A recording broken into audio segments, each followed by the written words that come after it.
Around the NFL podcast. My God.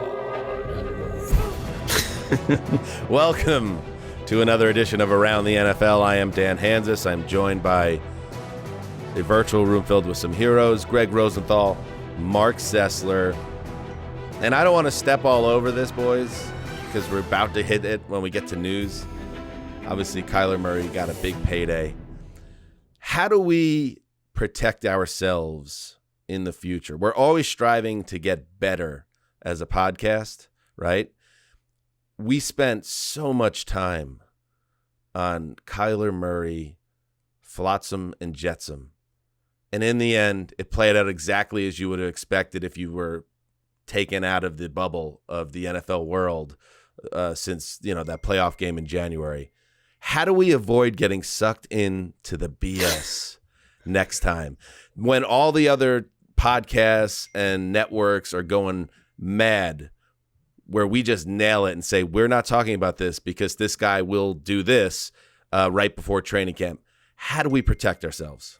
My one note that I wrote down here and highlighted, I like to do that, was just we went through so much to get here.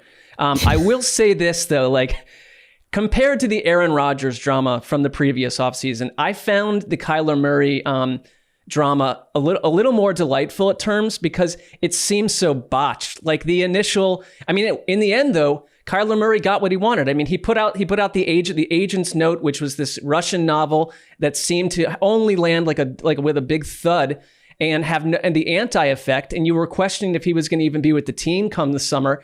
Now it's absolutely worked for Kyler Murray. So this was, I do think, though, the only other option, Dan, would be if we just went, froze ourselves in carbonite for 2 months, because it's impossible not to talk about. Right. I've gone through a whole process, even since you asked the question, trying to come up with what you can do. And I've landed on just acceptance that if we're here, we work for the NFL, we're taking that paycheck all year long, not just during the season, not just really from now through February is when it's truly interesting, other than free agency and the draft. And if we're just going to be showing up and collecting that paycheck and working, we just have to accept that it's gonna suck. Suck, but just be a little meaningless, a little bit of hot air. I think you're right. I think we're just in the grind. I believe this podcast is in its prime years. And there will be a time when we're in our 50s, maybe early 60s, if we're still doing this, God willing, that, we'll just disappear for the entire spring and summer.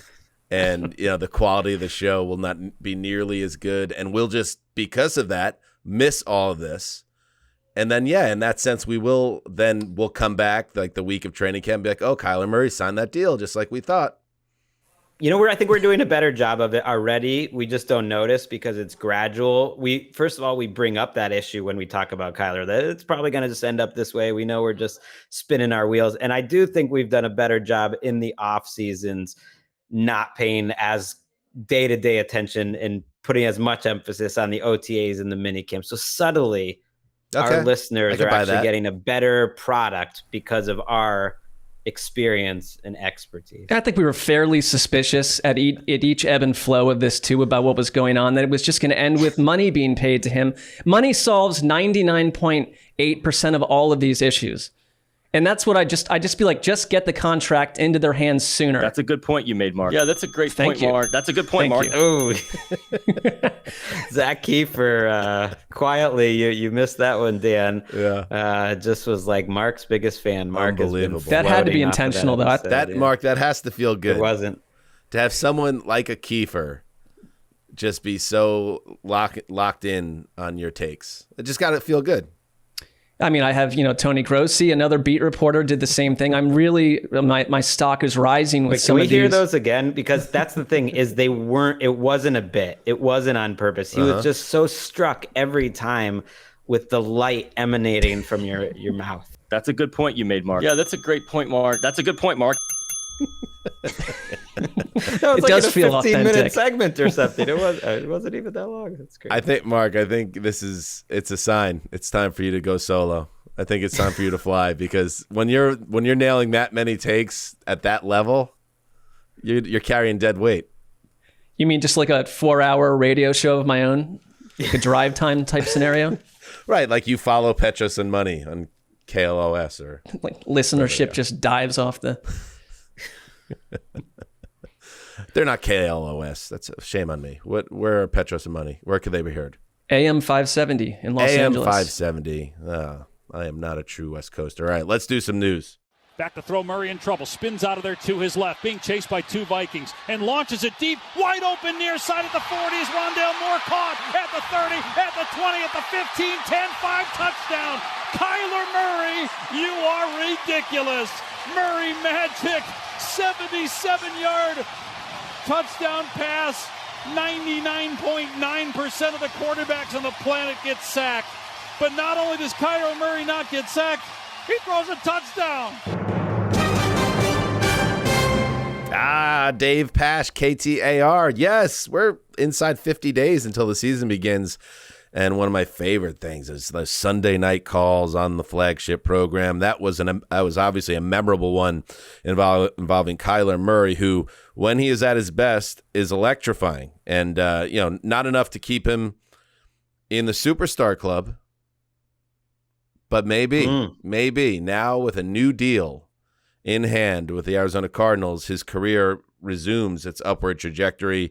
The Cards and Murray agreed to terms on a 5-year extension with Murray. Rap Sheet and Tom Pelissero reported Thursday. The 5-year extension is worth $230.5 million with $160 million in guarantees.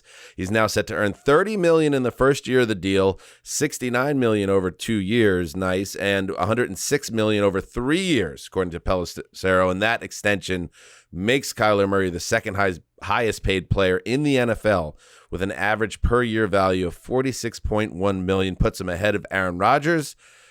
Behind Aaron Rodgers, but ahead of Deshaun Watson, who signed that huge deal with the Browns. It's also official. Greggy, your thoughts on this move? Are you completely confident that the Cardinals are in bed with a quarterback that could take them to the highest level? Yes. I think what Kyler's shown out of his first 3 years is incredibly impressive. And I think he's subtly improved every season as a passer, and he was a very good passer to begin with. We're talking about this 2021, rookie class and like what they can do to improve. Like, think about how Kyler Murray stepped into the league as an above average starter from day one. That is not easy to do. He's figuring out how much he can use his legs. Definitely didn't run as much a year ago. I think he's figuring out how to use the middle of the field. Did that better a year ago. He has this trend, and the Cardinals do as a whole, of falling apart late in the year. That's a concern. But this contract, to me, Marc, like, it's through 2028. It just makes me feel like Kyler Murray's going to be there. I think there's a question whether Cliff Kingsbury and Steve Keim are going to be there. They got one of the weirdest contract extensions this offseason because it was for 5 years on top of the one they already had coming. So they're through the next 6 seasons too, and Kyler's through 7. In theory, that's stability.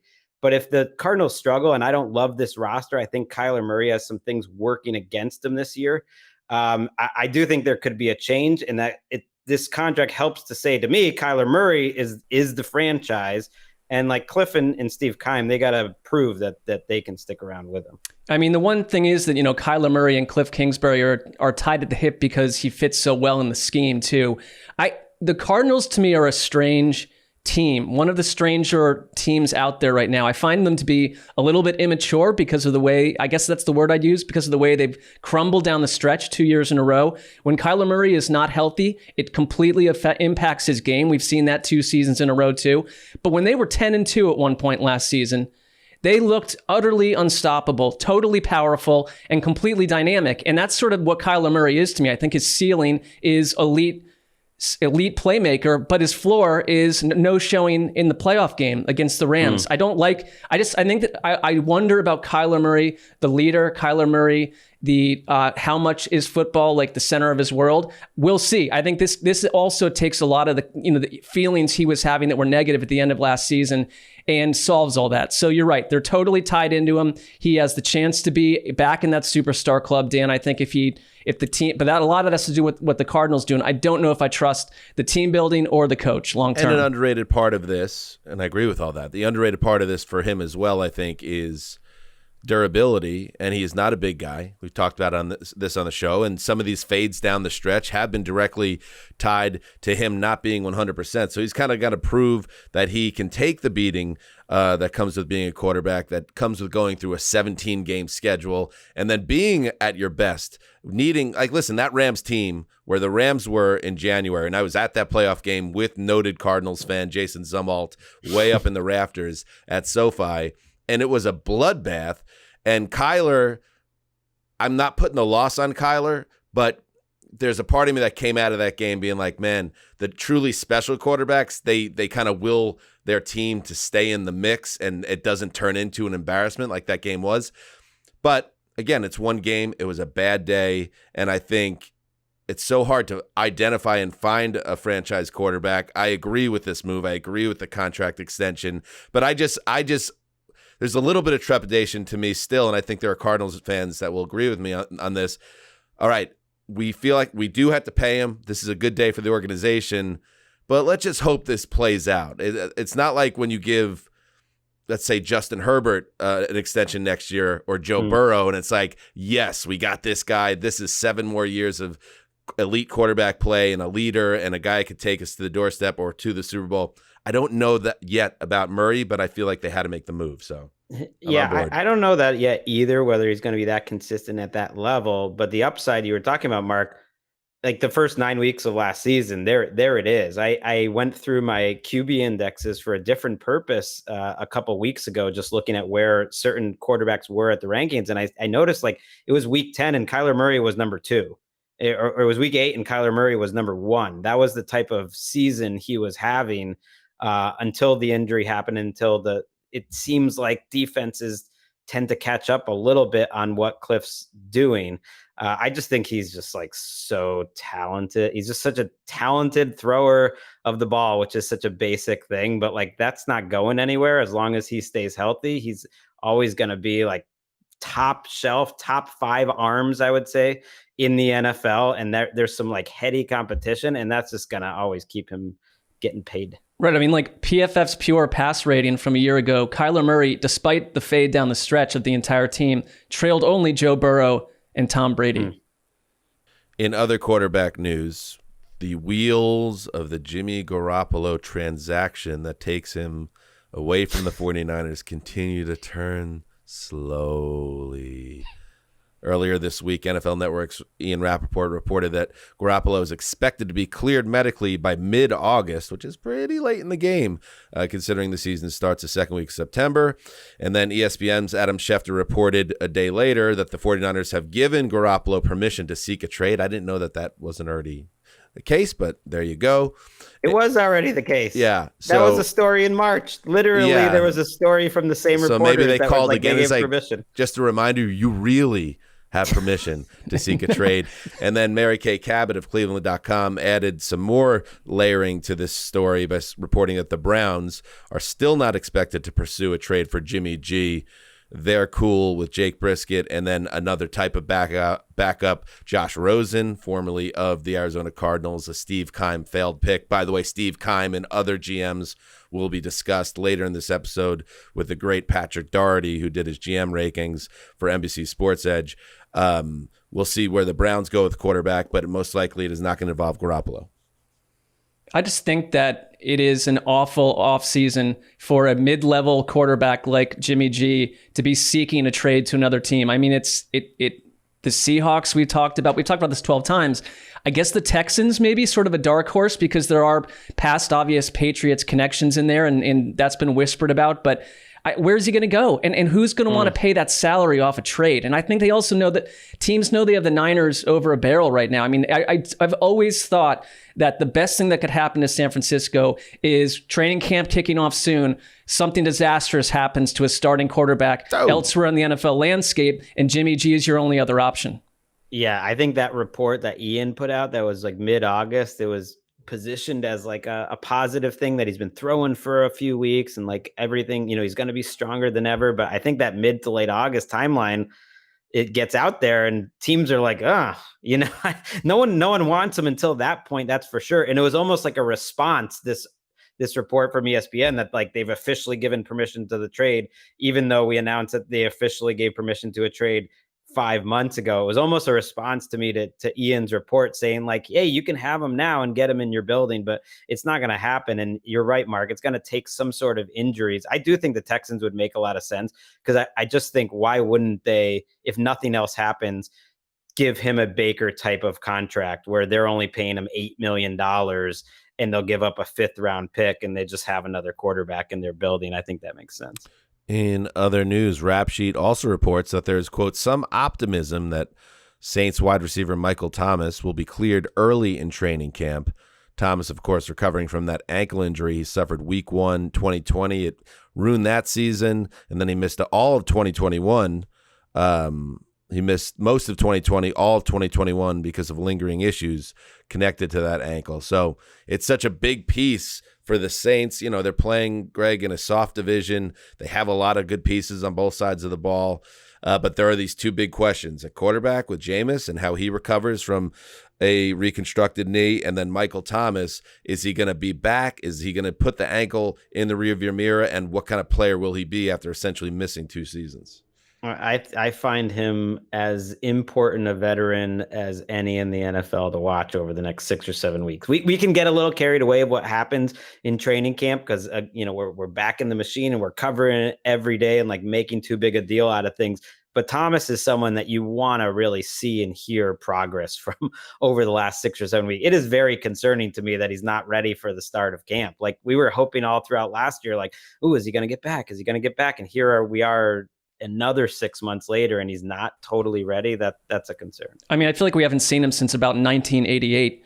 But they've got Jarvis Landry, got Chris Olave. I think if Jameis Winston's healthy, that's all great. But it took Sean Payton to mask over the absence of Michael Thomas. I don't know that I have the confidence that Dennis Allen and company can do the same type of magic. Do you want more number 1 wideout murkiness? Please. In the NFC. How about Deebo Samuel? He requested a trade a couple months back. As far as we know, he never rescinded that trade request. And according to Tom Pelissero of NFL Network, there is nothing imminent as it pertains to Samuel and the Niners agreeing to an extension. And this is important. It's unknown whether he will report to training camp on Tuesday when veterans are scheduled to report. This came from a Pelissero report from yesterday. So they have been in communication. They have had talks about a long-term deal.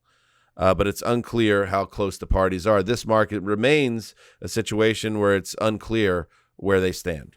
Yeah, and I mean, this is so tied to the Jimmy G thing because if you move Jimmy G or flat out release him at some point, you open up $24 million in cap room, which they are in a terrible cap situation right now. Also, I mean, I know you could structure a deal any way you wanted for Deebo, but the idea of, we're going to get into talking about the Shanahan, John Lynch, front office combination and what it means, how important it is that Trey Lance is the guy they thought he was. But you tried to imagine a world where you put Trey Lance basically walking off a plank into the ocean if you don't have Deebo Samuel on the field. I mean, they just have to get it done.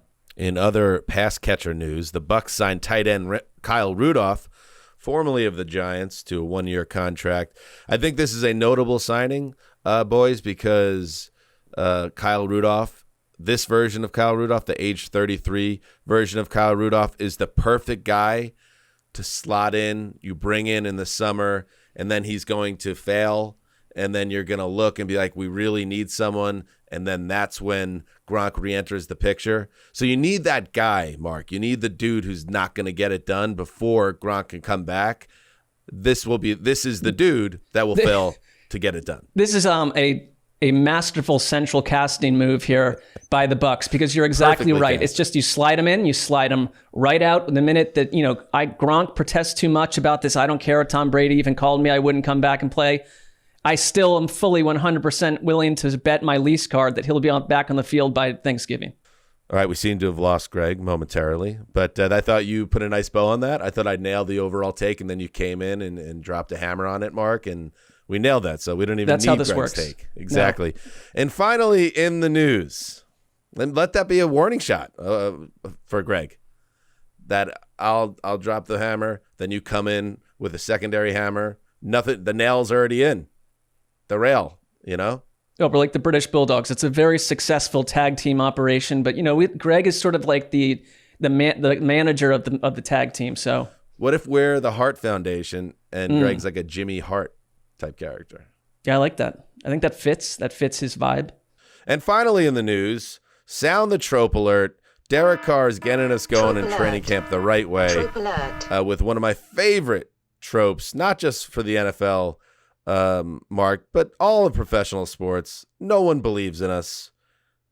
No one thinks we're worth a damn. No one thinks the Raiders can even hang in the AFC West, which, by the way, no one's saying.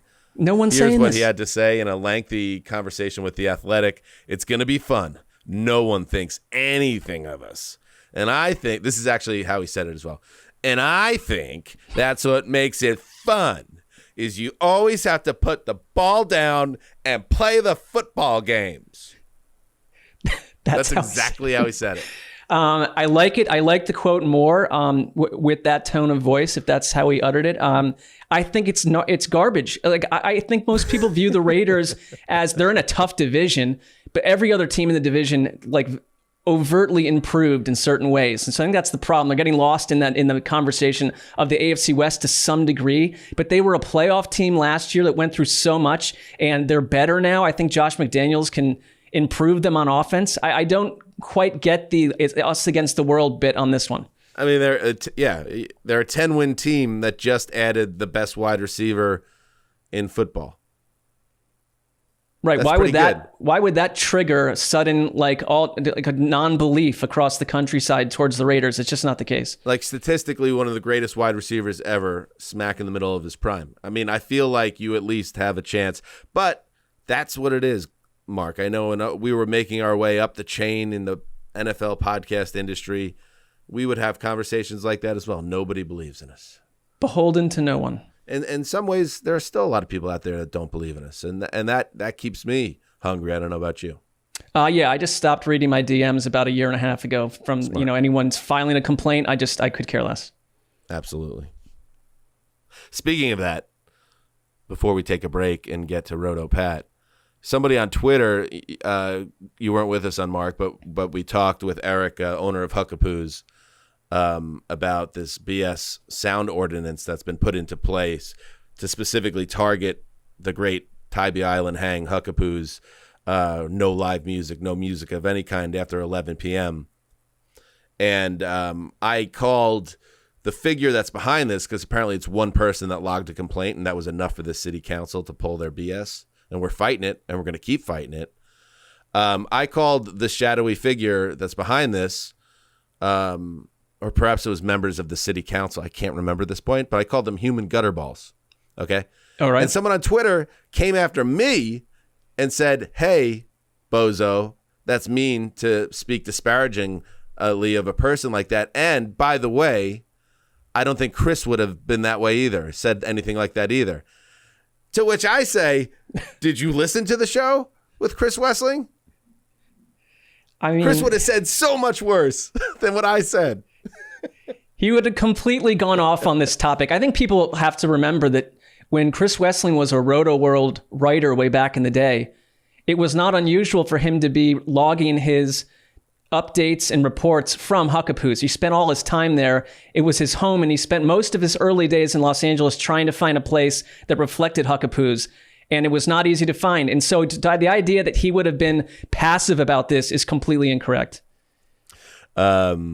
And Marc, by the way, Gregg did not come back, and I just see now he just sent a text to Lakeisha in our group thread just now, so I guess he's out. He's out for the show. We'll try to get him back during the break for our conversation with Pat. I could see his hand gestures because we could see him, visually on the screen, and he was very flustered and frustrated. And I think the office Wi-Fi took a big L here. Yeah, no, that's the issue. But all right, that's what's happening in the news. Let's take a break and then talk best and worst GMs.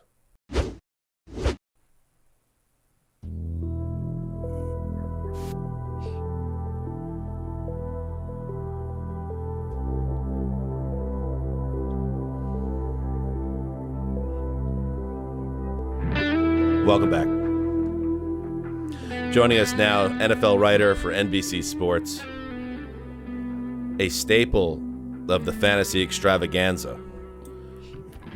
Speaking of which, we'll be celebrating the 27th fantasy extravaganza next month. But right now, to talk about his latest column, a true banger, NFL's General Manager Rankings 2022, is Roto Pat. Not today. He's Patrick Daugherty. What up, Patrick? Welcome back to the Around the NFL. Very, very glad to be here. Just here to talk about some of your coworkers. So, too soon. Is this a good or bad time to publish this article? By the way, I can't ever decide like what's a good time to publish anything. Here's a great kind of way to get into that is that Gregg a few months ago did his own GM rankings, and that I expressed disappointment with Gregg, not as a person, but from a podcast sense, that he didn't mouthpiece it and say, hey, we should do a segment on your GM rankings. So we kind of missed the boat on it because then the draft came. But Gregg, who's been doing this for quite a while, as you know, Pat, he does it in the spring. So, Gregg, I don't know if you want to give Pat a heads up that maybe that's the better time, or maybe Pat has it right. I don't know. Let's dig in. I used to do it in the spring, by the way, and I knew that Gregg did it. And this is not a joke, actually. When I was done with the article, one of the first things I did was pull up Gregg's article. I was like, really hope we weren't like wildly divergent on a bunch of stuff. There was a little divergence. And actually, I thought that Gregg was like annoyed and just not speaking right now, but it looks like his screen's frozen right now. So he appears to have been frozen. Or he's really mad. Like he's furious. He's very good at being still. So I think he actually is here. But Pat, this is something we definitely, as soon as I saw it and I was reading, I was like, oh yeah, you put in the work on this breakdown. This would be a fun conversation to have, and we just did the news, and there's a lot cooking now out of nowhere in the news, and now training camps are about to really take off. So this is our last chance to really have fun with an article like this, I feel like, before the 2022 season gets off and rolling like a freight train. So let's talk about it. Marc Sessler, you, I know, buddy, read Pat's work here. Read all 19,000 words. I really appreciate that. Which is impressive. What was your general takeaways from what RotoPat had to say in the state of the general manager job right now in the NFL?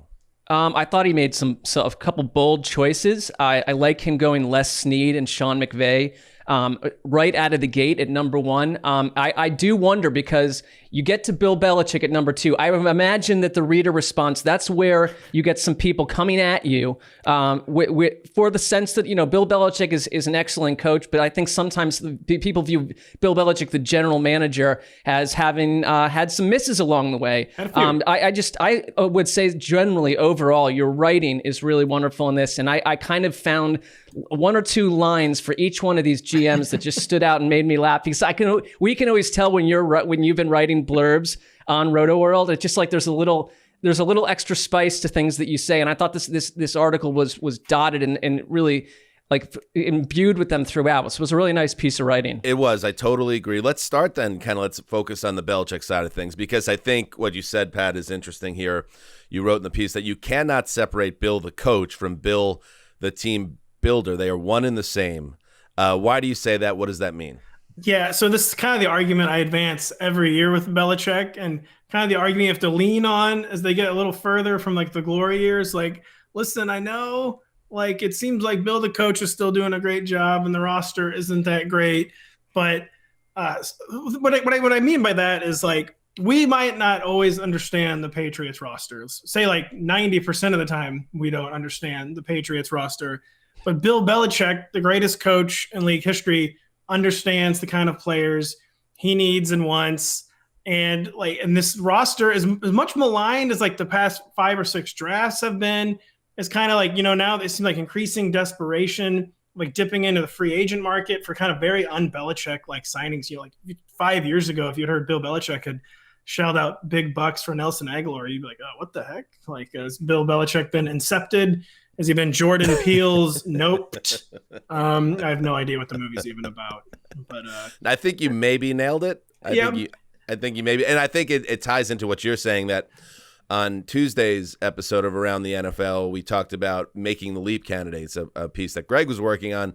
And he was pleasantly surprised as a Patriots fan that there were several choices there, and that speaks to you do have a stable of young talent. Yeah, and like as questionable as so many of the decisions have looked the past 2 years. So I mean, okay, he lost the greatest player in league history, then went 7-9. Maybe that's damning with faint praise to say that's an accomplishment, but I thought it was kind of an accomplishment, to essentially not have a quarterback in 2020 and still go 7-9. And then they just made the playoffs with a rookie quarterback. Like, I feel like normally that's like celebrated in team building circles. Like, it's not very easy to do.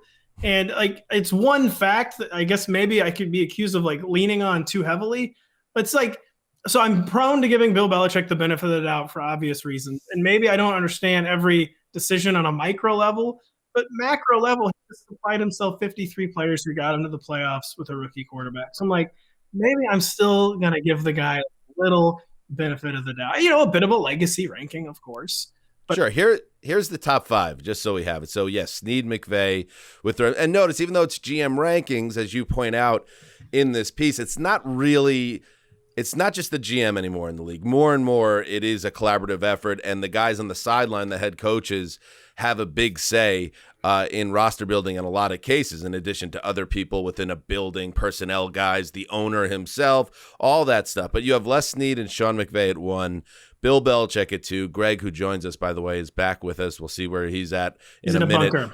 Brandon Beane of the Bills at 3. Andy Reid and Brett Veach of the Chiefs at 4. And then John Lynch and Kyle Shanahan. How did I get more pushback about number 5, by the way, Lynch and Kyle Shanahan? But people there's so much tied. I'll give it to you. Yeah, go ahead. Give him some pushback there, Greggy. Real quick, too, Dan, too, you're right. I wanted to call it like front office rankings because I feel like it's less clear than ever. Like who is not like as juicy though. Doesn't have the same pop. And it's that's what I was told. Yeah. And like who is like driving and like it's a very powerful force again. The combination coach, like personnel picker, to the point where even like Matt Rule, has like sweeping personnel powers. So it is another era of very powerful coaches right now in the NFL. Greg, where are you now? You're in a different room than when you froze in our studio. I am now in shutdown corner, that one that's like on the corner, like a conference room that everyone walks by. You would think that there'd be strong internet in our studio, but that seems like a bad place to record a podcast. So are you cool, just circling back, are you cool with the timing of RotoPat's GM rankings? Because yours came out back in the spring. He undercut His are in the dead of summer. Where do you come down? You're trying to create some sort of friction between me and my former coworker, Pat, here. It was successful when you did it with Evan Silva last year, but it's not going to be successful this time. No, look, I think it was our editors, we decided to do it before the draft a long time ago. And I think both times are a fine time to do it. If anything, I think Pat's smarter than we are here at the NFL. If you're going to drop something, drop it in that 2-week period before training camp starts. That's when you get the most amount of attention because no one's doing anything. That's why our friend Zach Kiefer was so smart to drop that luck pod right then. It was like the biggest story in the NFL for a week. So Pat's smarter than us. Mastering the dead zone. I've done it like 6 different months, and I've finally settled on like July somehow. So, but why, with that said, why, Greg, did Pat botch number 5, John Lynch, Kyle Shanahan, and the Niners?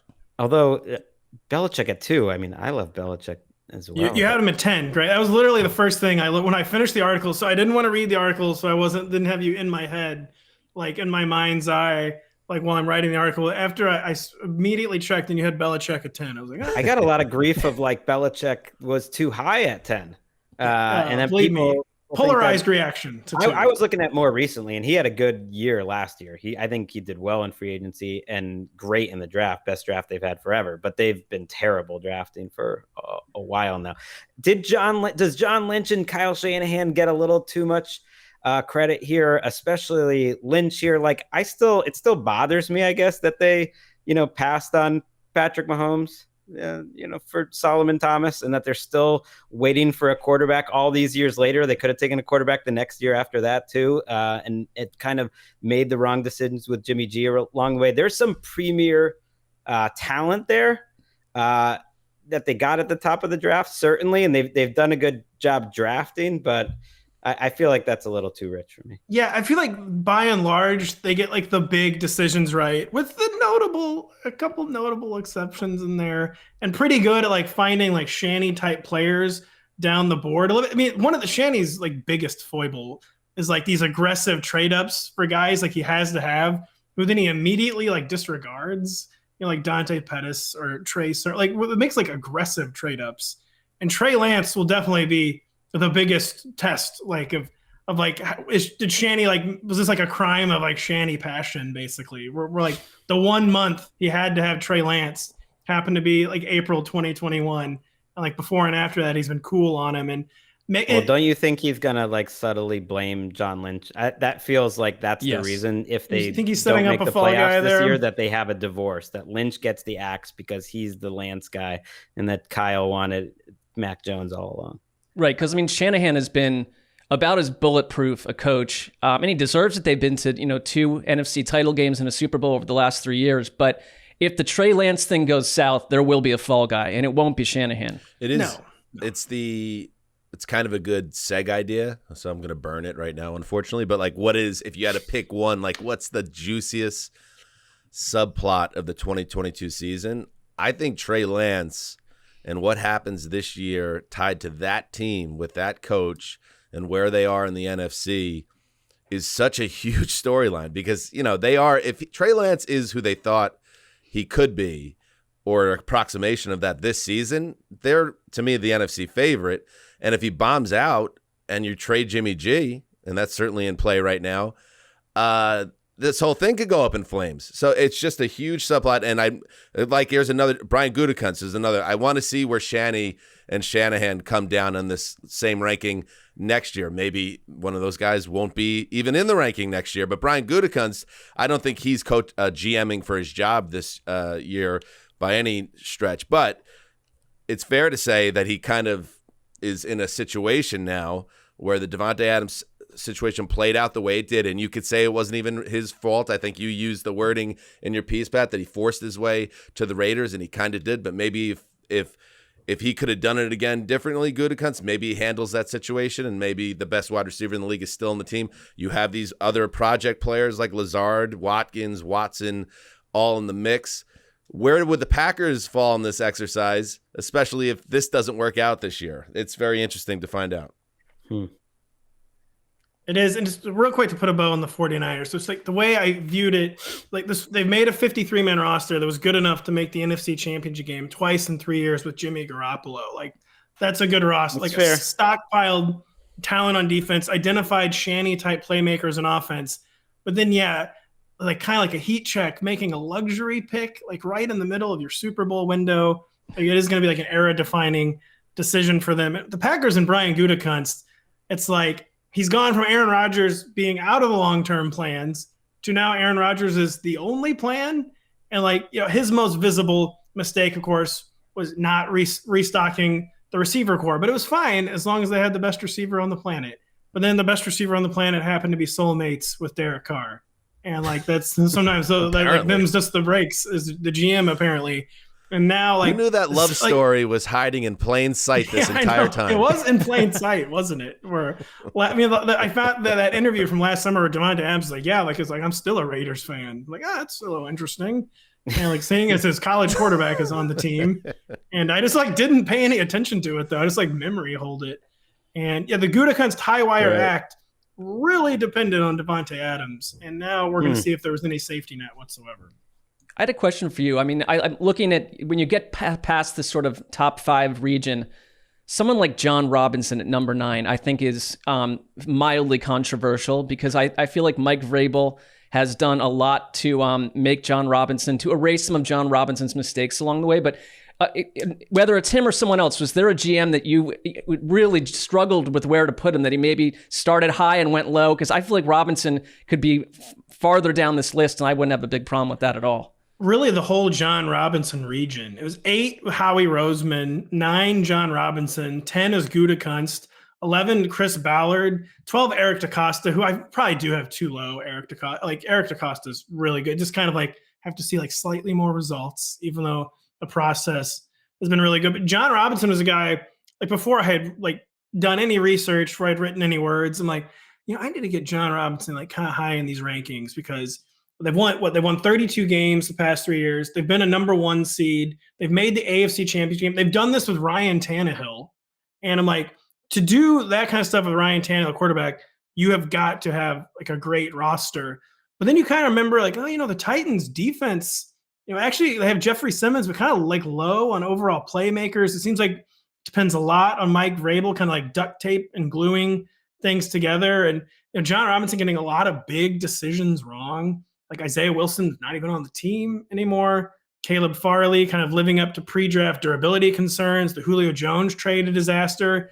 So yeah, Jon Robinson was one where I definitely had to adjust my priors. Like, I wanted to say this guy was underrated, but now maybe I'm like overrating him. And this is really kind of all about Mike Vrabel being an elite coach. But he gets a little credit. I consider you have to give credit for hiring. I consider that in the rankings. He was right around the same spot for me. I had him 11th, but in the same area. He's actually done a pretty good job drafting, and he gets credit for Tannehill too, to fix your quarterback position that cheaply is amazing. And I gotta stand up for my guy Goody. I had him up at number 4. It's like, okay, it doesn't look great that your receiver room isn't totally perfect right now, but if there's a position on the roster that I don't mind being underserved when Aaron Rodgers is your quarterback, it's wide receiver.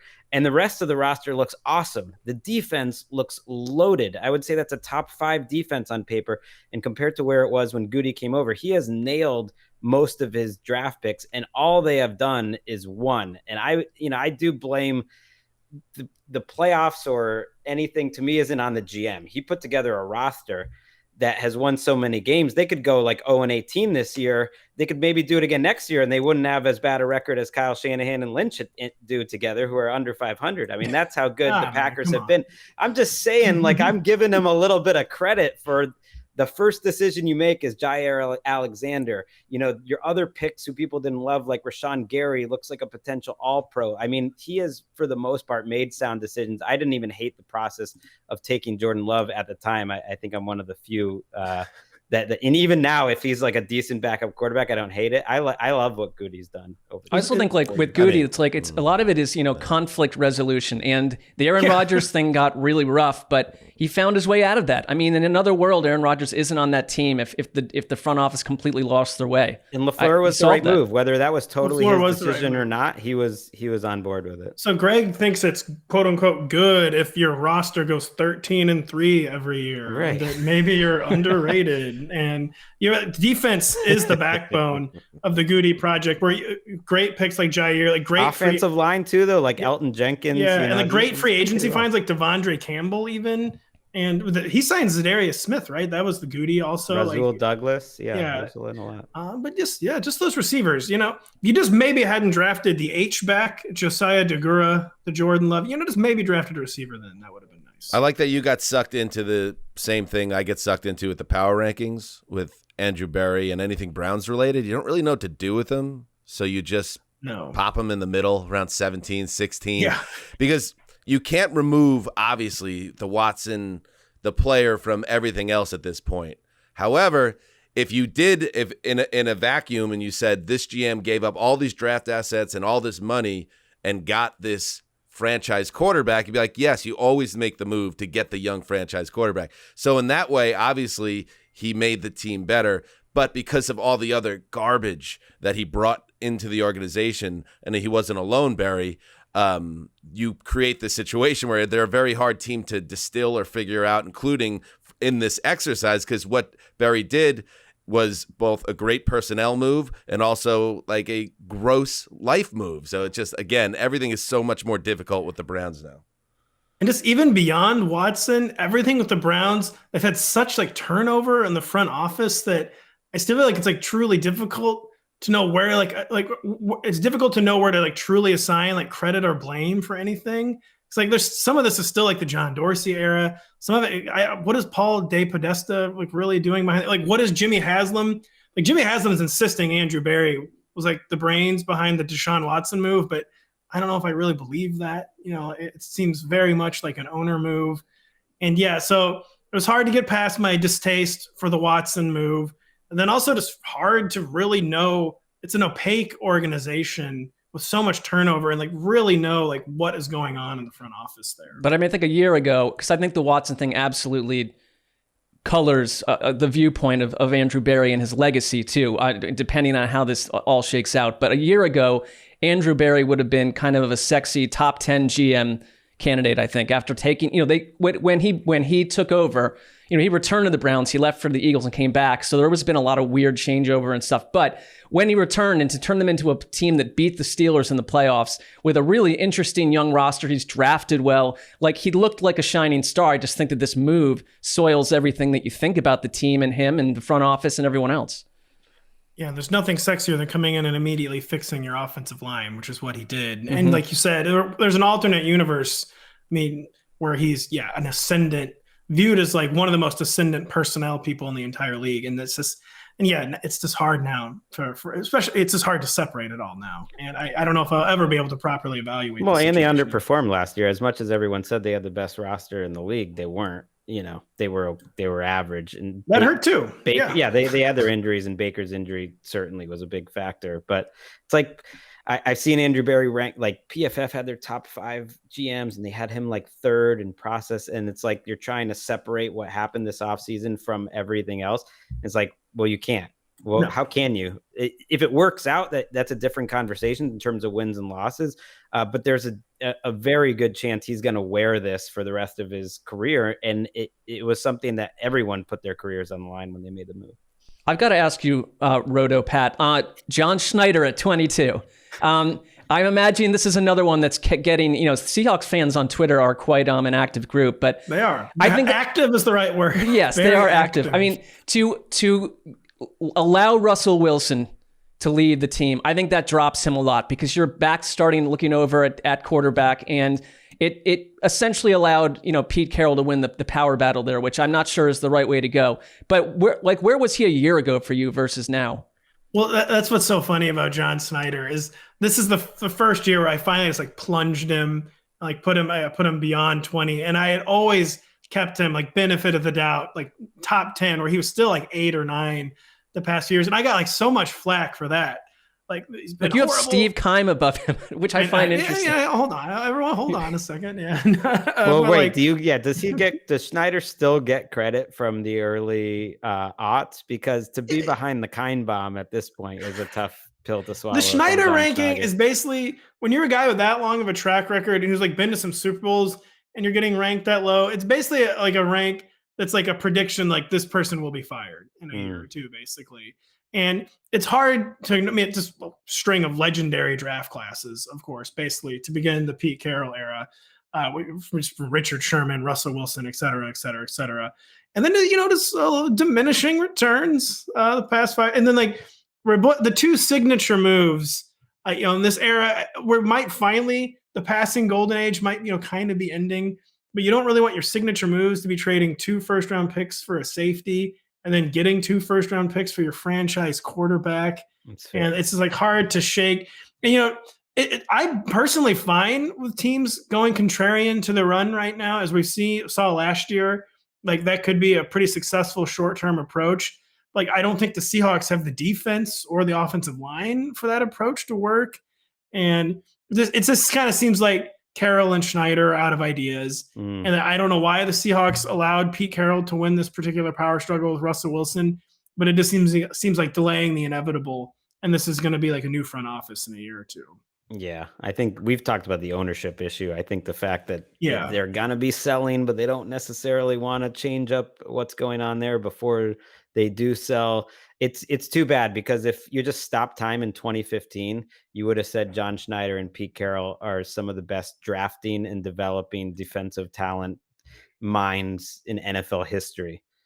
But the defense has been totally mediocre since then. And basically everything that they've drafted, for the most part, they've struck out getting above mediocrity and getting good picks. Although I do think on paper this year, they're intriguing and they might be like a top 10 type of defense, little Pete Carroll renaissance. Well, and it would be very funny. I mean, as much as like, I don't believe in Pete Carroll anymore, like I do kind of want him to win the argument. I just think it would be so funny. I too am kind of rooting for a contrarian Seahawks, like go 11-6 and everyone's like, what? Well, of course, because Geno's with Mizzou great Drew Lock. under center. All right, I want to look at number 20. First of all, I'm very happy that you put Joe Douglas inside the top 20. He's in the teens. He's at 19. I don't know if all this stuff is going to work out, but I think he's instilled some credibility for my Jets right now, and now we got to see if it all comes together. But I like what he's doing. I like the moves he's made. Brad Holmes also, I like what he's doing here. And you make a good point in your write-up, Pat, how he got right to work when he got the job. He moved Matthew Stafford, didn't want to be there, got the draft picks, and has used this draft. He's been patient since he's taken the job. They don't have their future quarterback yet, but while they wait for that big-time draft or opportunity to present itself, he's making the roster better. So I like, even coming off a season with a really poor record, the bigger picture is in view for Roto Pat. Yeah, I mean, Brad Holmes, I like that he's not trying to cut corners. He's being a box checker, where it's very hard to have 2 top 7 picks and not take a quarterback either time, but I guess this wasn't the right time either. And so he's doing the next best thing where he's box checking. Let's get a franchise tackle. Let's take a shot like a number 1 weapon for the offense. Let's get the coach. And or like Gregg said, you can't ignore the coach. Make the most. I can't speak English, of being a rebuilding team and stockpile the picks. And it just seems like they're whipping everything into shape. And kind of the downside of that is that if you kind of get into like 7 or 8 win land, then you kind of almost take yourself out of position to make the quarterback the next box to check. So I guess that can be like the downside to this approach, but I don't really know what the alternative was. There was no quarterback pick to force this year. There really wasn't last year either. I mean, unless we believe in Justin Fields. And so I just like the Brad Holmes. They certainly could be regretting not taking Mac Jones in a few years. Why wouldn't they? Mac's gonna be one of those fast. He's gonna be one of those guys for like the next 5 to 10 years, and gets himself into every single conversation. And Gregg, what do you think? Is Mac one of those guys? I don't want to get early career ceiling. Is he already bumping up against the ceiling, or do you really think there's more steps for Mac Jones to take? I've been too on the record about this. All I mean is if he has like a multiple Pro Bowl type of career, which feels very possible, that they could look back on, taking Penei Sewell over him. Certainly. But yeah, I think he's got a high ceiling. No one will focus on the Lions. It'll just be all about Shanny not taking him. And so Brad Holmes will be out of narrative hell because he can just kind of sneak out of the room while people talk about Shanny not taking Mac Jones. I love what they do. Almost everything they've done, focusing on both lines right off the bat. They've been great. And the Joe Douglas thing, putting Joe Douglas in 19 is kind of like, Jets fans, don't yell at me. Like I like the process more or less, where he's doing the same thing as Brad Holmes, really, where he's taking a shot at quarterback. They hopefully have their left tackle of the future. It's kind of hard to say what's going on with Becton. But this year, they made 3 first-round picks. They get a pass rusher. They get a wide receiver. Who was their other first-round pick? They got a number 1 cornerback.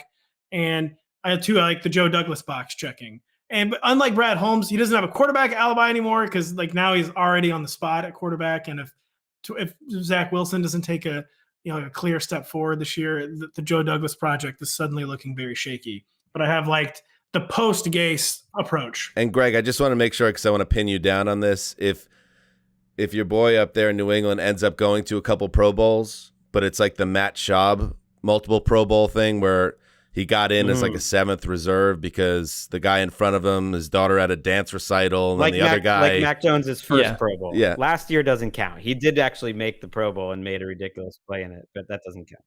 Anything else before we say goodbye to Mr. Roto Pat, who we'd love to have back, by the way, for the fantasy extravaganza? I don't know if he's going to be available. I don't know if we'd have to pay for him, but it would be awesome. Is there anything else, Marc, that jumped out to you or Gregg from this list? Trent Baalke, by the way, for people who are curious, sits at the bottom of the list.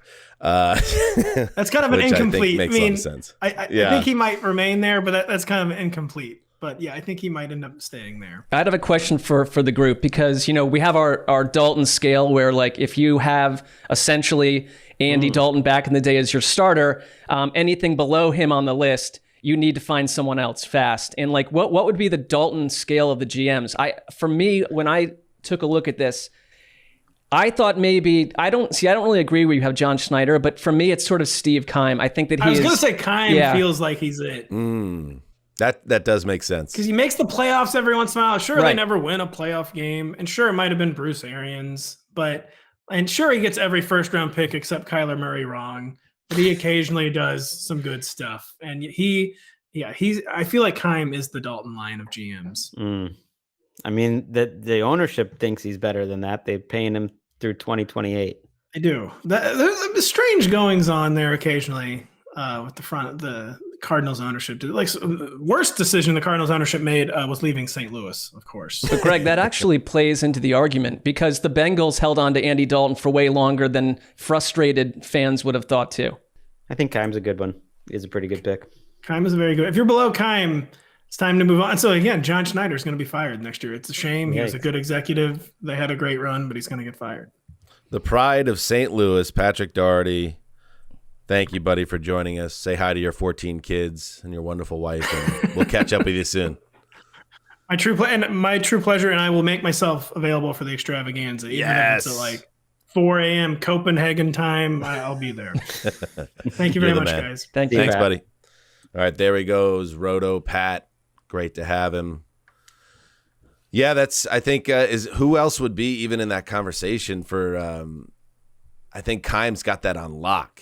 There's something weird with GMs. I'm looking at all of them, and they either seem like their career is falling apart too much to be that person, or they're have too much of a good body of work to be that person. So I almost don't feel like, because Keim to me is a bit of a house of cards that I think might be falling apart. So I don't even think he's quite there, but he's had his ups and downs, certainly. Maybe that makes sense.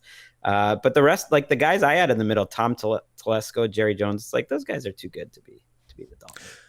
He's kind of a survivor too, getting the Kyler Murray done after all that. I feel like that will help him as well, because that will keep them most likely from having like an epic type of fall down the standings, but we shall see.